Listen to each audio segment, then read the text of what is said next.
This is the hint number 2 video.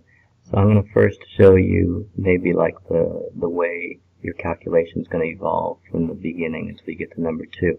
So the first thing it asks you is how much he runs on the second day, which is supposed to be 10% more than the first day. So he runs on the first day 1.5 kilometers, and then you want to know what 10% of 1.5 is.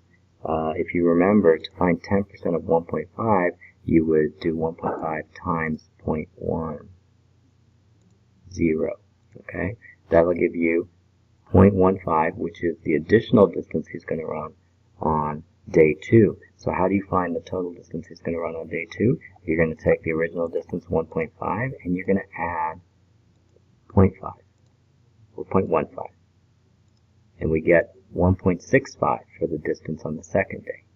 Then, to find out how much he's going to run on the third day, we would take 1.65 and multiply it times 10% to get the additional distance for the third day. So the third day is actually going to be 1.65 plus 1.165, which is going to be 1.815, and so on. Okay? But did you realize that instead of doing 2 steps here, which we're doing a multiplication by 0.10, and then we're going to do an addition with the result, we could actually multiply by one single number. And what is that number? Well, whenever we're going to find like 1.815, there's 2 parts to it. One is we want the original number, 1.65. The other is we want 10% of 1.65. Well, if you think that this is actually 100% of the original number, and this is 10% of the original number, what you're really looking for is 110% of the original number. So how do you find that? 110% of the original number would be 1.65 times 1.10. And that'll give you 1.815 directly without having to do a multiplication and then do an addition.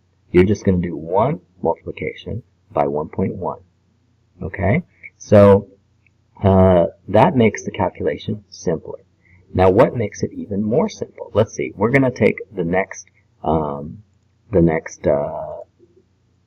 going to find the next day's distance. So we're going to take 1.815 and we're going to multiply that times 1.10.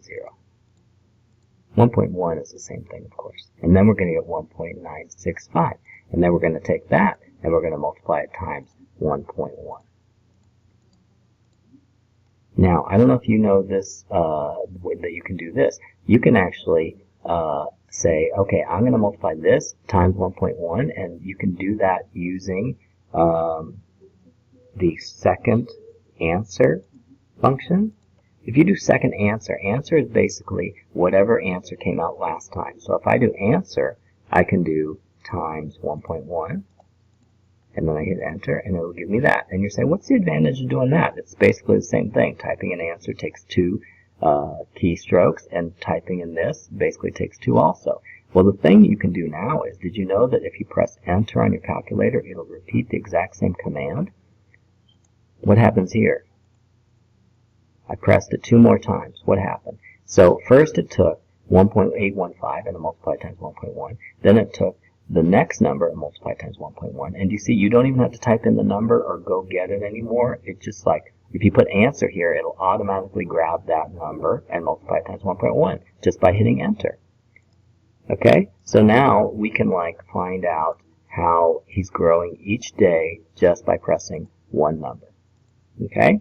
And so that is the hint for number 2.